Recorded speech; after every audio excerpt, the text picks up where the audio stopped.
Vous voulez donner un coup de pouce à notre chaîne? C'est facile. Le lien pour devenir un soutien sur Patreon se trouve dans la description. Abonnez-vous à notre chaîne, aimez et partagez nos vidéos avec vos amis, et laissez votre commentaire. Avec ces actions, vous nous aidez beaucoup à diffuser la parole de Dieu.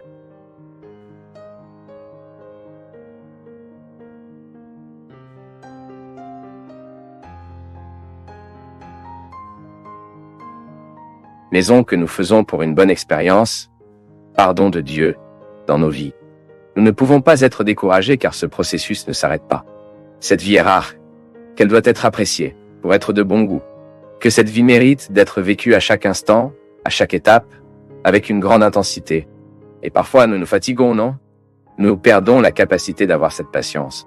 Vous pouvez voir lorsque nous sommes trop stressés. La première chose que nous perdons est la patience. Nous avons du mal à gérer le temps, nous avons du mal à faire face à l'attente, à des retards, nous voulons tout pour hier. Nous mettons notre âme à un rythme aussi rapide, qui est si contraire. Mon peuple, nous devons prêter une attention particulière au rythme que nous donnons à notre âme. Plusieurs fois, nous faisons vivre notre âme dans un rythme qui suffoque, qui tue progressivement, et qui impose ce rythme à l'âme. Le corps, parce que nous ne pouvons pas séparer les deux réalités. L'anthropologie chrétienne nous enseigne que le corps et l'âme doivent être combinés ensemble. Mais vous ne pouvez pas oublier qu'ils ont des besoins différents. Ce sont deux réalités qui ont besoin de choses différentes. Le corps a besoin d'activité physique, a besoin de nourriture, a besoin de repos, a besoin de connaissances. Ce n'est pas comment ça marche? Si vous prenez bien soin de la santé de votre corps, vous observerez le besoin de temps en temps pour vérifier, passer un test sanguin, examiner tout ce qui est le fonctionnement de votre corps, parce que vous voulez vivre, vous voulez avoir de la santé. Donc, pour avoir de la santé, vous avez besoin pour gérer les besoins de la corps, il est nécessaire de comprendre le mécanisme du corps, comment il fonctionne, quels sont les besoins dont il a. Le corps a besoin d'hygiène, c'est pourquoi nous ne pouvons pas nous empêcher de nous baigner, de nous couper les cheveux, de nous couper les ongles. Le corps doit avoir une dynamique, il doit être disposé. Donc, nous mettons une discipline de l'activité physique, afin que ce corps ne soit pas plus vieilli que l'âge que vous avez. Cela se produit aussi. Parfois nous avons 50 ans. Mais à cause de la mauvaise vie que nous avons donnée au corps, que nous avons imposée au corps, nous avons peut-être déjà 70 ans dans la chair, mais pas en réalité. Le corps a donc des besoins que si nous n'observons pas, il entre bientôt un processus de faillite. Ensuite, cette belle vie que vous pourriez apprécier, vous n'aimez pas parce que vous avez négligé les besoins de votre corps. Ensuite, vous allez aux besoins de l'âme. Oh mon Dieu! À quel point les besoins de l'âme sont différents. L'âme a besoin de prière. L'âme a besoin d'un silence. Bien sûr, c'est le corps qui fait ce silence, pour que l'âme puisse se sentir. J'aime dire que lorsque le corps est silencieux, jusqu'à ce que l'âme commence à ressentir les avantages du corps d'être silencieux et silencieux, c'est un moment. Ce n'est pas immédiat. L'âme obtient un vol qu'à l'intérieur du corps parce que nous nous précipitons toujours. Nous sommes donnés au corps un rythme hallucinant constamment. L'âme a donc du mal à se reposer. Et la prière, la vraie prière, est celle qui muait le corps. L'âme commence également à se taire. Et puis elle commence à être sujette à Dieu.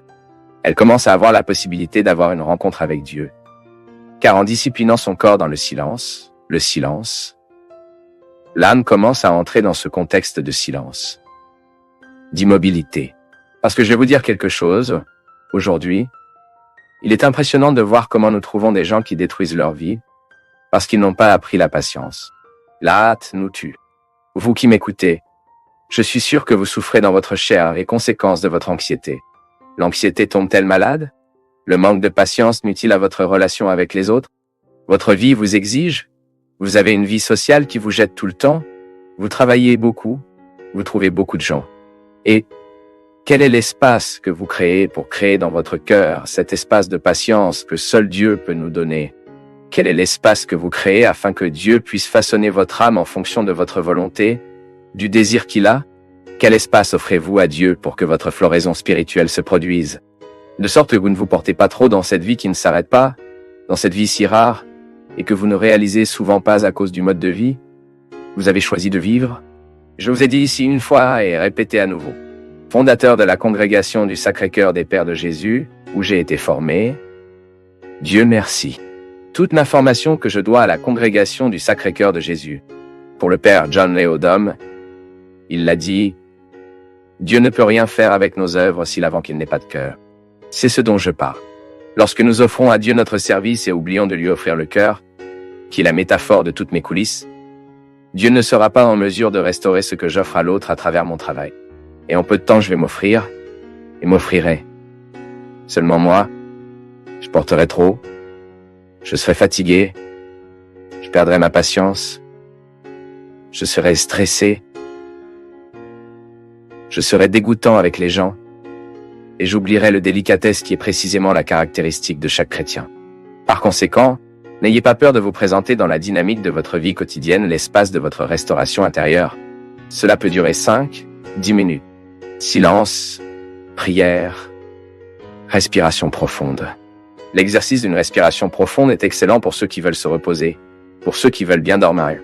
Une bonne lecture, une chanson qui vaut la peine de bien faire. Père, ma question est la suivante. Le pardon de Dieu est-il avant tout? Et demandez-vous simplement par pardon pour que nous soyons pardonnés? Premièrement, le pardon de Dieu dans notre vie n'est pas un processus magique. Tout comme nous le savons aussi dans la vie, il n'y a rien de magique. Tout est le résultat d'une lutte, d'un processus. Nous n'avons aucune solution magique aux choses, et Dieu nous traite également selon la vie. La théologie nous enseigne que Dieu ne contredit pas du tout l'ordre des réalités créées. Dieu ne peut pas interférer avec l'histoire afin de contrer la réalité créée. Dieu ne contredit pas la création. Et le processus de la vie humaine est totalement inséré dans le processus de réalité créée. Je suis un être humain que je vis les règles de la condition humaine. Vous êtes un être humain qui vit les règles de la condition humaine. Et ici, il y a cette loi fondamentale. Ce que nous plantons, un jour, nous récoltons. Lorsque nous parlons d'erreur humaine, nous parlons alors de ce contexte. Nous sommes dans ce contexte. Une erreur est toujours une réalité qui a le pouvoir de nous déranger. Si vous ne vous inquiétez pas aujourd'hui, tôt ou tard, cela se dérangera. Les erreurs sont comme des pierres pleines de bords. Ils ne se déposent pas très facilement en nous. Comment pouvons-nous comprendre le pardon de Dieu dans nos vies? Pardonner tout? Le pardon de Dieu est-il au-dessus de la réalité humaine? C'est-ce? Mais tout en Dieu est configuré comme une réalité de 2 piliers. Quel est le cadeau que nous recevons gratuitement? Mais quelle est une tâche? C'est-à-dire ce qui est une réalité qui dépend de nos efforts. Alors Dieu nous pardonne toujours? Toujours pardonner. L'amour de Dieu est au-dessus de toute erreur, le pire des criminels, l'erreur la plus odieuse, le crime le plus odieux et le clair. Dieu est miséricordieux et étendra toujours son amour dans le sens de l'humanité. Mais il y a un détail, il y a une réalité humaine qui doit également être pardonnée. Et souvent, la dimension de l'amour et du pardon de Dieu ne peut pas réaliser la réalité humaine. Ce n'est pas parce que Dieu ne veut pas pardonner. C'est parce que la réalité humaine est toujours terriblement blessée par l'erreur commise. Nous ne pouvons donc comprendre le bénéfice du pardon de Dieu que lorsque nous travaillons également dans la réalité du pardon humain. Il ne sert donc à rien qu'une personne entende si vous avoue, en disant à leurs péchés, à ses erreurs. S'il n'y a pas après avoir confession un processus de réintégration, c'est-à-dire de réaliser ce qui était disconnué à l'intérieur. Ainsi, le don de Dieu, qui est toujours indulgent, n'aura que l'efficacité dans la vie humaine à partir du moment où la certitude de cet amour nous fait corriger ce qui est humain. C'est pourquoi le pardon est toujours un processus thérapeutique de réconciliation, de guérison. Plusieurs fois, nous trouvons des gens qui ont déjà avoué leurs péchés, mais qui ne se sont pas encore avoués. Ils ont déjà reçu l'acquittement de Dieu, mais n'ont pas encore reçu leur acquittement. C'est intéressant. Je me souviens de ce film Titanic, quand dans les scènes finales, quand cette vieille dame dit à ses bateaux, les bateaux qui sont partis, quand ils ne sont pas revenus pour aider, laissez là, dérivaient là-bas dans la mer froide, parce qu'ils avaient peur, les bateaux qui s'y tiennent.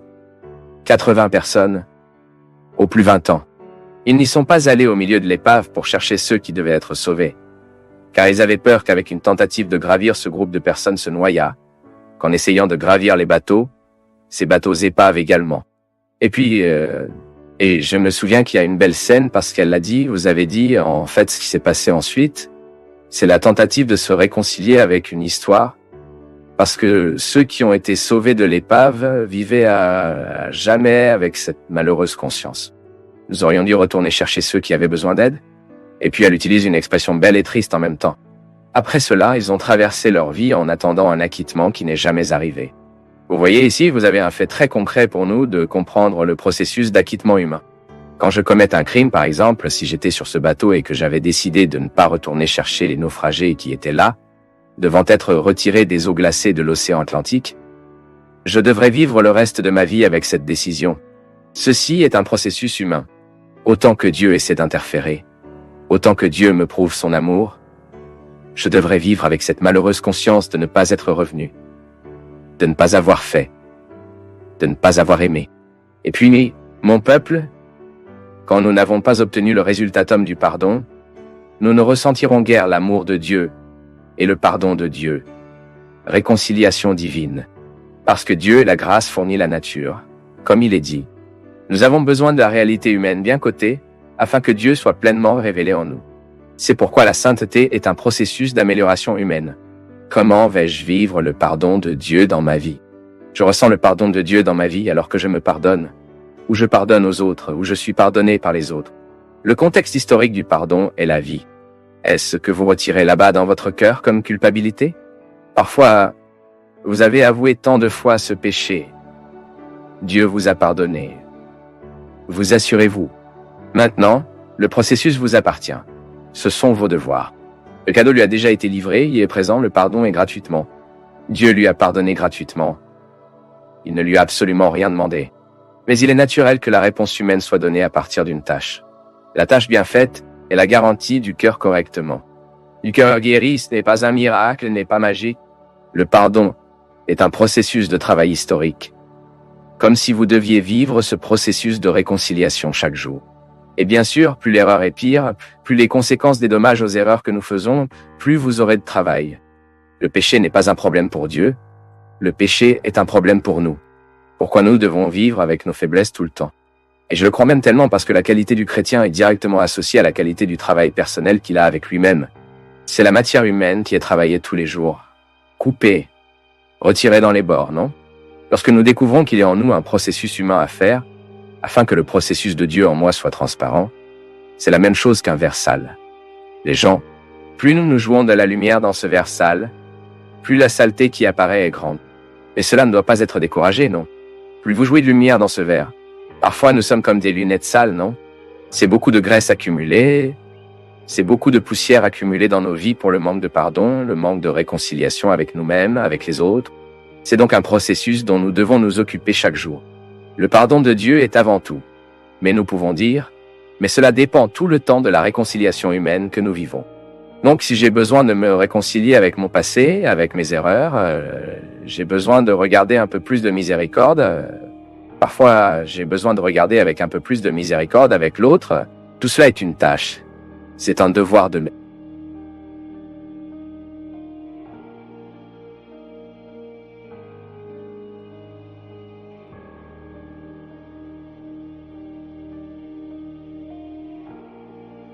Les gars qui tombent malades, c'est la pensée.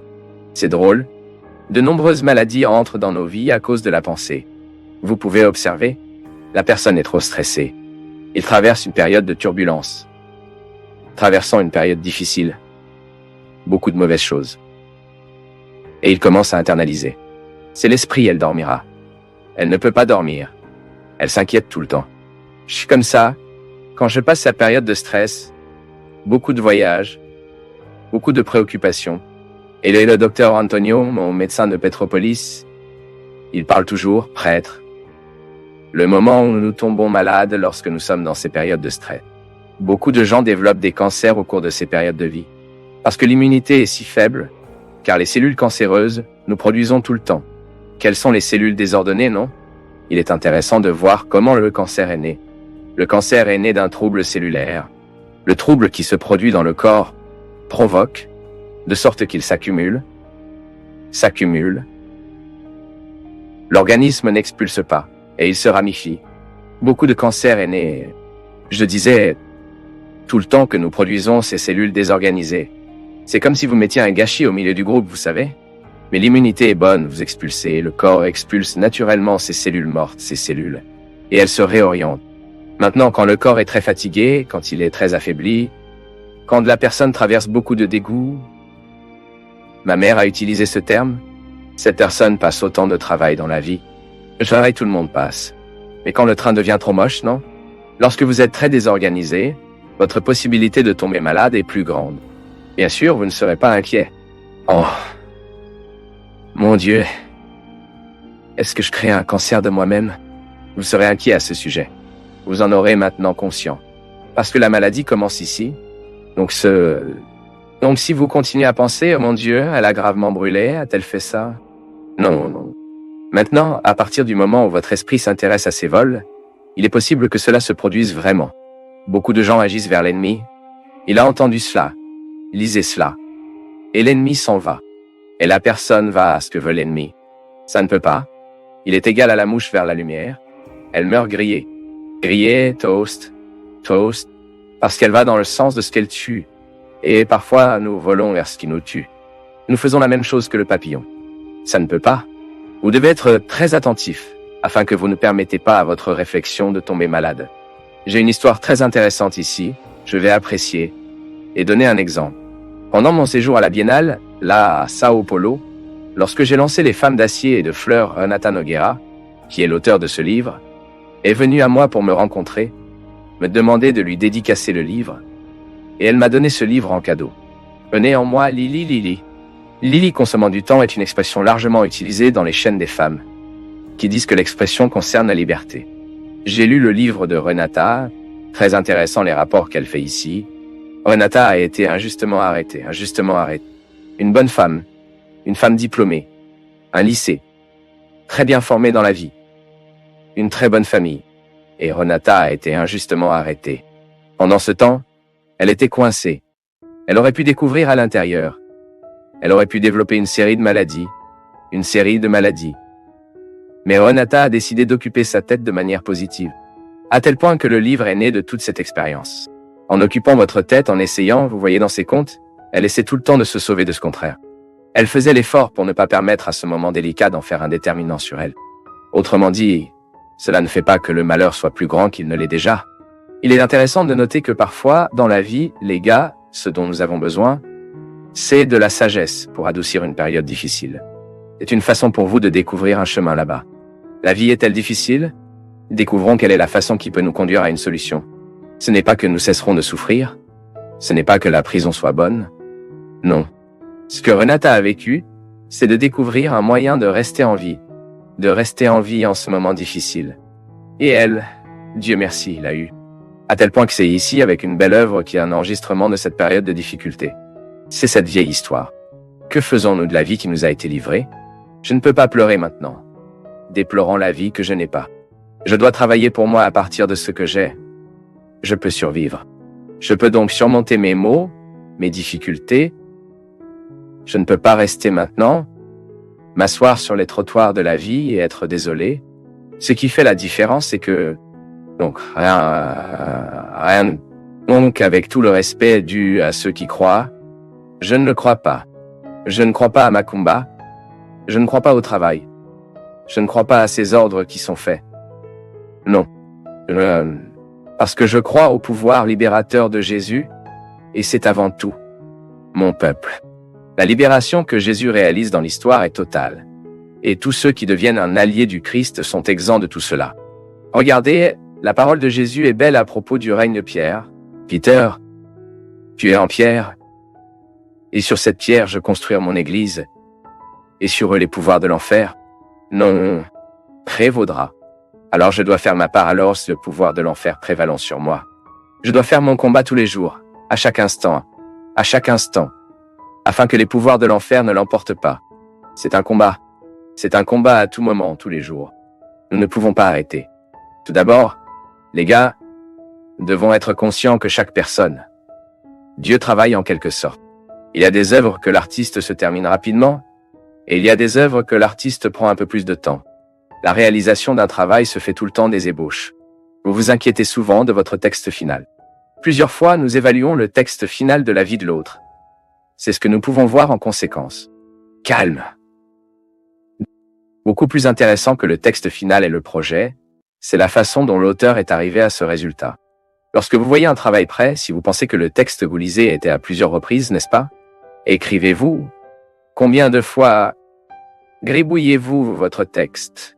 Combien de fois faites-vous des observations dans votre texte? Changez-vous un mot? Et dans chaque modification, je peux vous dire pour ce que j'écris. Dans chaque modification que vous apportez, un nouveau texte est conçu. De sorte que dans une œuvre, il existe de nombreuses possibilités d'autres œuvres. La conversion, mon peuple, est un processus de fabrication qui prend du temps. Dieu n'est pas préoccupé par le moment où il prendra pour faire l'œuvre. Il veut de la qualité. C'est nous devons. Non, il n'y a pas de changement magique dans le christianisme. Et toute religion qui veut être honnête, elle poursuivra la personne de la convention. Processus. Qu'est-ce qu'il faut entrer dans le processus? C'est vous de vivre la vie quotidienne d'une réalité qui est progressivement matérialisée. Donc ce que Dieu fait en nous à travers un camp, c'est peut-être nous aider à réparer une phrase qui est fausse, mais la phrase n'est pas le texte. Cela fait partie du texte. Ah, mais nous écoutons, et rien ne se passe en nous. C'est un mensonge. Il y a des mots, mon peuple, qui prennent du temps à s'épanouir en nous. Tout comme une graine prend du temps pour qu'elle puisse tourner, devenant une réalité fructueuse. Et souvent, les gens abandonnent le processus de conversion. C'est parce qu'ils veulent un résultat immédiat. Mais ce résultat immédiat ne se produit pas. Et il n'est pas bon que cela vienne. J'ai très peur de ces conversions qui changent radicalement. La personne ne ressemble pas encore. Il ne parle à personne d'autre. Doivent être prudents. Parce que la conversion est vraie, car elle nous amène à la conscience que Dieu nous change et change dans les détails. Nous devons être conscients de toutes les ébauches de nos vies. Parce que souvent le sort de notre vie dépend de ce projet. La destination du texte dépend de ce projet. Et la conversion est que vous rayez une nouvelle vie tout le temps. Vous n'êtes peut-être pas encore prêt pour le texte définitif. Il se peut que beaucoup de choses devront encore se produire. Aucun problème avec cela. Nous avons juste besoin d'avoir une patience historique avec notre processus de conversion et le processus de ceux de notre côté. Il ne sert donc à rien que vous pensez que votre enfant quittera des médicaments simplement parce que vous avez hospitalisé pour une clinique de toxicomanie. Non. Le souligner n'est que le début d'un processus qui prendra du temps. Il ne sert à rien de retirer le médicament de la poche de votre enfant. Vous devez en sortir. Enlever votre poche est très facile. Retirer les médicaments des poches et le jeter à la poubelle est très facile. Maintenant, supprimez-le de la dépendance au travail. Mais nous supprimons seulement la dépendance. Cette réalité vicieuse. Quel que soit le moment où nous exerçons dans le processus de discipline quotidienne. Et la conversion de Géza, c'est tout le temps de prendre possession de la discipline à vivre. Christian n'est pas né de la césarienne. J'ai dit qu'ici, j'ai joué. Pourquoi? Comparé à la livraison, la césarienne est le médecin qui coupe le ventre et retire l'enfant. L'enfant n'a pas de travail pour naître. Maintenant, en accouchement normal, il souffre pour la mère. Il souffre pour le médecin. Il souffre pour l'enfant. Pour cette nouvelle vie pascale, Christian n'est pas né de la césarienne, non. Notre livraison est toujours douloureuse, notre livraison est toujours procédurale, il le fera lentement. Mais quand nous sommes nés, la mère obtient beaucoup plus de santé que lorsqu'elle fait la césarienne. Ah oui, vous avez déjà accouché? L'accouchement normal n'est-il pas beaucoup plus sain dans la vie d'une femme? Claire! Pour nous aussi, le processus est comme ça. Plusieurs fois, nous insistons sur notre conversion par césarienne. Couper le ventre, l'arme. Non, ce n'est pas comme ça. C'est le processus qui fait une différence. Et tout le temps que nous sommes en cours, ces troubles sont votre processus d'adéquation. Quand êtes-vous en désordre? Lorsque vous êtes inapproprié. Je ne veux plus vivre comme ça, mais je ne sais pas non plus vivre d'une nouvelle manière, donc je suis inapproprié. Ensuite, vous cherchez un équilibre. Je me souviens que j'étais une personne absolument ennuyeuse et désagréable. Pourquoi? J'avais perdu ma miséricorde, j'avais perdu mon humanité. Et Léo lui-même m'a parlé comme ça. Mon fils, la religion vous fait mal. Méfiez-vous, vous êtes moins ami avec vos amis, à cause de Dieu. Vous êtes moins patient avec des pécheurs. Ça ne peut pas être ainsi. Si vous voulez être un très bon prêtre, vous devrez être patient avec vos limites. Mais c'est comme je ne suis pas patient, je n'étais pas impatient avec mes limites. À ce moment-là, j'ai jugé ma projection aux autres, donc je n'avais de limite. Et la conversion est cela. Lorsque vous regardez la terre qui a été semée et ne voyez pas la graine pousser, nous dirigeons la tentation de penser que cela n'a pas fonctionné. Car notre vision est toujours très pessimiste. Oh, qu'il n'y a rien, je l'ai vu. Non, calmez-vous. La graine a le temps de porter ses fruits. Et le camp peut être une pluie rapide sur la graine que nous sommes, le camp peut être une pluie plus longue sur nous. Peu importe le temps. Ce qui compte, c'est le processus.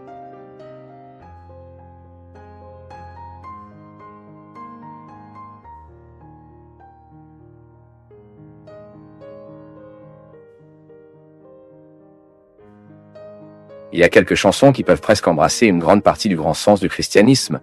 La bonne nouvelle est que nous pouvons annoncer une personne une nouvelle qui fera bien dans les oreilles. Vous connaissez très bien l'effet que les mauvaises nouvelles ont sur nous. Lorsque vous entendez une tragédie, par exemple, vous avez appris la nouvelle que quelqu'un a été abattu, comme nous l'avons entendu cette semaine, qu'un enfant a perdu la vie parce qu'il a été abattu là-bas dans un bidonville de Rio de Janeiro. Lorsque les mauvaises nouvelles entrent en nous, il semble que cela ait le pouvoir de nous paralyser un instant, certaines personnes selon le degré d'implication pendant quelques jours. Cet impact que les mauvaises nouvelles ont sur nous provoque un processus de désespoir. Soit dit en passant, un grand désespoir est né des filles que nous nourrissons lentement. J'ai moi-même déjà pu suivre de nombreuses personnes qui vivaient précisément les processus dépressifs parce qu'ils ont attiré beaucoup d'attention dans la mauvaise nouvelle de la journée. C'est comme si cette mauvaise nouvelle pouvait atteindre quelque part dans notre âme, cet endroit plus intime qui est capable de provoquer nos espoirs, nos joies. La mauvaise nouvelle a le pouvoir de nous paralyser pour de bonnes choses. La bonne nouvelle que nous avons est que Dieu ne se lassera pas de nous. La bonne nouvelle est que Dieu ne se lasse jamais de nous offrir des routes afin de continuer à marcher. Je sais qu'à plusieurs reprises dans votre vie, vous risquez de penser que dans cette courbe, votre route est terminée. Ce sont les moments de douleur, les souffrances dans lesquelles nous ne savons pas comment faire la traversée. Je crois, mon peuple, qu'il y a des moments de nos vies qui sont d'une importance fondamentale pour nous de pouvoir surmonter, pour que nous atteignions ailleurs. Tout comme un pont se prête à la connexion de deux endroits. Un pont, c'est toujours un mécanisme, un endroit qui nous favorise pour en atteindre un autre.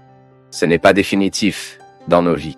Vous les passez car vous devez continuer votre promenade et soudain, vous avez un obstacle devant vous. La souffrance se prête à la vie humaine de la même manière, tout comme un pont nous prête pour nous amener de l'autre côté. Et le grand défi est que nous ne voyons pas la réalité définitive sur le pont. Il se peut que si nous ne regardons que le pont, nous ne pourrons pas voir l'autre côté. Et les souffrances traversent souvent des lieux. Grâce à eux, nous n'avons pu réaliser plus de choses nobles, des endroits plus nobles. Les gens intéressants sont des gens qui savent faire les passages à niveau tout le temps. Et en passant les souffrances, ils ne sont plus bénéfiques dans la vie humaine au moment où nous le considérons comme des déterminants définitifs. Non, ce ne sont que des passagers. Vous le savez très bien. Pendant un certain temps de votre vie, vous avez dû vous préparer dur pour que vous puissiez entrer à l'université. Et cette période de souffrance aujourd'hui, cela en vaut la peine, et elle est vue d'une manière très rédemptrice. Aujourd'hui, vous avez réussi à faire votre collège, à avoir votre profession. Aujourd'hui, vous vivez d'autres sources. Aujourd'hui, vous vivez d'autres passages à niveau. Nos difficultés de chaque jour qui se prêtent également à être des ponts pour nous aider à atteindre l'endroit que Dieu a préparé pour nous. Plusieurs fois, nous sommes découragés, nous sommes arrêtés dans notre processus, car nous ne regardons que ce qui se passe. Mais non, il est toujours bon que nous réalisions que Dieu nous invite à aller au-delà. Et c'est la bonne nouvelle. Dieu n'a pas encore fatigué de nous. Dans la même source que l'amour est né, la haine est née. Et que ce n'est pas un problème que nous reconnaissons que parfois nous détestons les gens que nous aimons. C'est une ingéniosité, non? Parfois nous croyons au chêne juste. Mensonge. Parfois, nous voulons jouer les uns les autres dans la citerne et la couverture. Ce n'est pas comme ça. Mais alors vous mettez un collier dans ce sentiment. N'est-ce pas ainsi que cela fonctionne? Imaginez-vous si vous faites tout ce que vous voulez. Je voulais que des gens ennuyeux soient arrêtés. Restez là-bas pendant environ 3 jours de prison. Je pense que ça allait être arrêté de temps en temps. La personne pose beaucoup de problèmes, donc un ordre d'arrestation pour commande, c'est parce que vous êtes ennuyeux. Prêt. 3 plaintes, la personne sera arrêtée. Donc, quand vous avez la capacité de reconnaître que, dans votre cœur, vous aimez votre sœur, mais vous voulez aussi le jouer dans la citernette couvrant une chose de ciment, concret, pour qu'elle ne parte jamais, ce n'est pas un problème de supposer cela. La bonne chose est de pouvoir reconnaître ce que nous ressentons. Et cette relation fraternelle, mon peuple, elle est faite, elle est tissée, elle a même brodé. Il a des points fragiles, a des forces. L'amour est le point fort. Le point fragile est la haine. C'est le différent. Et très difficile. Il n'y a pas de maison avec des frères et sœurs qui n'ont aucun litige, même s'ils ne sont pas supposés. Nous contestions avec nos frères tout le temps. L'affection de la mère. L'affection du père. C'est un processus naturel, la psychologie nous enseigne cela. Maintenant, plus vous avez de conscience de ce qui est difficile, quel est le point faible de la broderie, en prend conscience et commence à fonctionner. Et soyez honnête, ce n'est pas un problème que vous supposiez que vous ne pouvez pas supporter votre sœur. Maintenant, commencez à travailler une coexistence saine pour cela. Dites encore, parfois vous n'obtiendrez pas votre sœur, votre meilleure amie. Et prenez cette culpabilité au moment où vous reconnaissez que vous n'avez pas pu le faire, mais le définissez avec au moins un lien sain afin que ce ne soit pas un poids sur vous, afin qu'il ne représente pas pour vous un exemple de culpabilité, parce que nos culptions, ils sont très mauvais, nous paralysent, ils nous empêchent d'aller au-delà. Alors reconnaissez que celui que j'aime, moi aussi, de temps en temps, j'ai volonté de marteler la tête, n'est pas un problème. Le problème est que je nourris le désir de marteler sur ma tête et de continuer à réfléchir. Alors je ferai le mal que je fais. Non, les gars, dans nos vies, nous devons avoir le contrôle de notre haine tout le temps. J'ai appris cela. Je n'oublierai jamais. Chaque fois que nous détestons, nous devenons stupides. Nous disons ce que nous ne croyons pas. Nous parlons de bêtises. La colère nous obtient. C'est pourquoi nous devons apporter la colère liée. Elle doit être... La colère est un chien en colère. Alors apportez au col. Ne lui permettez pas de vous mettre sur le col. Il est très triste de vivre avec une personne qui est déjà sous le col de colère. Qui l'envoie est la colère. Elle est tout le temps ennuyée. Elle dit tout le temps des imbéciles. Elle est tout le temps payée. Elle traite tout le temps les gens mal.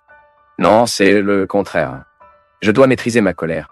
Bien sûr, parfois je ne peux pas, mais je dois, avec le temps, chercher cet équilibre face aux choses. Et c'est drôle parce que la vie spirituelle nous aide. La méditation nous aide à être calme.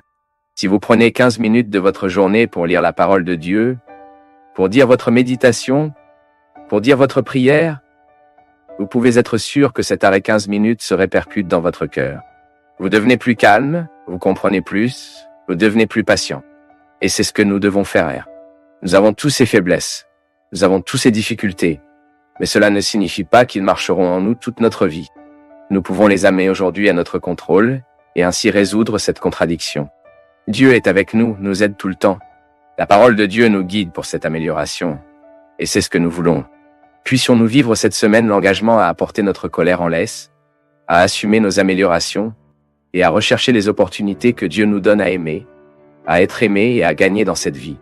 Le mot, il a été de plus en plus mal utilisé. Parfois, nous écoutons tout ce qui traverse. Les gens parlent de toute façon. Utilisons parfois un langage très au sol dans la vie quotidienne, non? Non? Je suis de plus en plus intrigué parce que je suis fan du mot. Je crois que nous sommes des artisans du mot. Le prêtre est un artisan de la parole, le poète est un artisan de la parole et nous devons tous être des artisans de la parole. Nous sommes artisanaux de mots nous met dans cette responsabilité pour vous, de chercher le bon mot pour le moment. Et parfois nous gaspillons tant de mots dans des situations. Parfois nous laissons les mots humides rester dans notre bouche. Parfois nous permettons à notre parole d'être prise par un mal commun. Et l'agression verbale est que c'est un mot qui est mauvais. Personne n'aime être appelé sourd, tu l'aimes? Personne n'aime être appelé un chien. Vous y parlera, votre chien? Et aujourd'hui, cette langue est telle que vous prenez le relais? Ce n'était pas là à Rio de Janeiro qu'ils ont commencé avec la langue des chiens? Ouais. À d'autres moments, les poètes, pour honorer les femmes, ils ont chanté de vous appeler Rosmas, non? Pas aujourd'hui. Salope, Dieu m'appelle, regarde quelle chose laide, non? Vous êtes appelé une salope, non, vous ne méritez pas. C'est une langue de bichoula qui prend le contrôle du vocabulaire. Les gens trouvent normal de jouer avec les autres. Sortez d'ici. Chien. Non. Cela fait mal, car le mot a le pouvoir de blesser. Tout comme le mot a le pouvoir de guérir. Je dis toujours ce qui suit, les gars. C'est silencieux maintenant, d'accord? Vous qui êtes à la maison. Prêt. Dans cette expérience du silence que vous vivez maintenant, le monde est préparé dans votre bouche. Car le monde commence dans la parole que nous visons. Dieu, pour commencer le monde, a dit un mot. Il n'a dit aucun mot. Il a dit un mot qui exprimait la gentillesse. Et tout ce qu'il a fait, l'écriture de l'oiseau dit que c'était bien. Ensuite, chaque instant, notre bouche ferme. Prenez cette conscience. Ce n'est pas idiot, tu vois. C'est pour nous donner de la sagesse dans la vie. Chaque fois que votre bouche se ferme et vous silencieux, pensez à vous. Le monde est en train de se préparer ici. Le monde recommencera maintenant, dans le mot que je dirai. Ensuite, vous choisissez bien le mot, ou ne dira aucun mot. C'est un bel engagement que nous pouvons avoir avec Dieu. Seigneur, je veux être de ton verbe.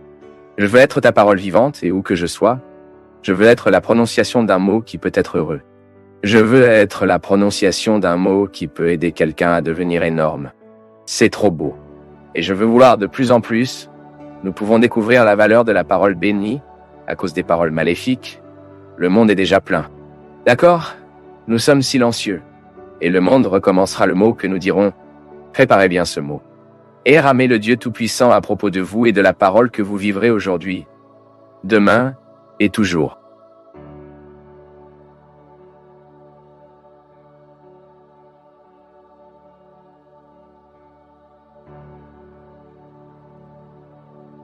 Nous du Path of Faith sommes heureux d'être avec vous en ce moment.